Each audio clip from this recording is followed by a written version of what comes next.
வணக்கம். நான் தான் உங்கள் அக்கறை பேசுகிறேன். இன்றைக்கி ஒரு குட்டி கதை சொல்ல போகிறேன். ஒரு ஊரில் ஒரு ஆட்டோமொபைல் ஒர்க் ஷாப் இருந்தது. அந்த ஒர்க் ஷாப்பில் ஒரு முதலாளி இருந்தார். 2 பேர் வேலை செஞ்சுட்டு இருந்தாங்க. நல்லா வேலை செஞ்சுட்டு இருந்தாங்க. ஒர்க் ஷாப் நல்லா பிஸியாக போயிட்டு இருந்தது. நிறைய கார்கள், 2 வீலர்ஸ்லாம் வந்து ரிப்பேர் பண்ணிகிட்டு இருந்தாங்க.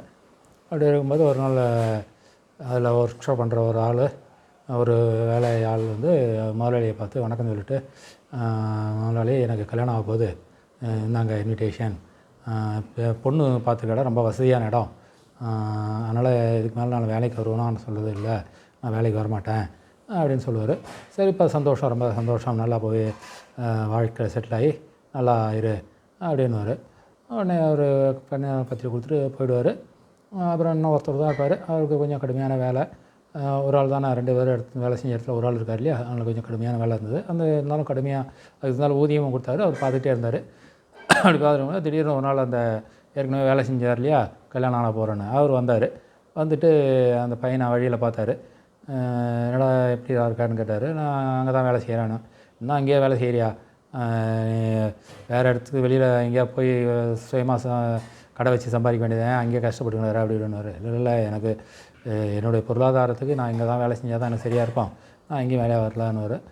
உடனே கையை கொடுப்பார். அவர் கையை கொடுத்ததும் அவர் கையை துடைச்சி அந்த டிஷ்யூ பேப்பர் வச்சு துடைச்சிட்டு அப்புறம் கையை கழுவுவார்.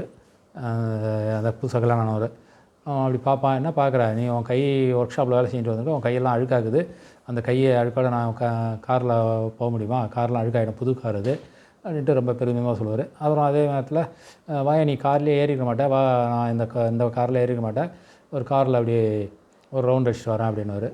இல்லை வேணாண்ணே, நீங்கள் எனக்கு அதெல்லாம், எனக்கு அந்த ஆசைலாம் இல்லை, நீங்கள் போயிட்டு வாங்க அப்படின்ட்டு சொல்லிடுவார். சொல்லிட்டு அவர் போயிடுவார். அப்புறம் மறுபடியும் அந்த முதலாளி வருவார் அந்த பக்கமாக. முதலாளி அந்த தம்பியை கூப்பிட்டு, தம்பி இன்னும் கொஞ்சம் சின்ன வேலை இருக்குது, வா கொஞ்சம் முடிச்சுட்டு, அது அர்ஜென்ட்டுன்றாங்க, அதை முடிக்கலான்னாரு. சரி முதலாளி போகலாம், நம்ம அந்த வேலையை முடிச்சிடலாம் அப்படின்ட்டு போகிறாரு.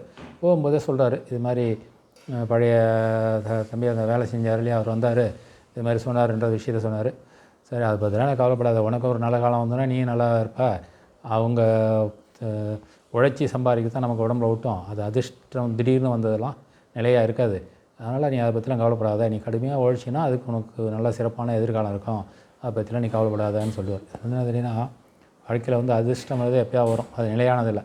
உழைப்பு, கடின உழைப்புக்கு ஈடு இணை எதுவுமே இல்லை. அது கடின உழைப்பு செஷன் ஆகும், நம்மளை எப்பயும் நிலையான இதில் வைக்கும்ன்றது அந்த கதை கொடுக்கும். நன்றி, வணக்கம்.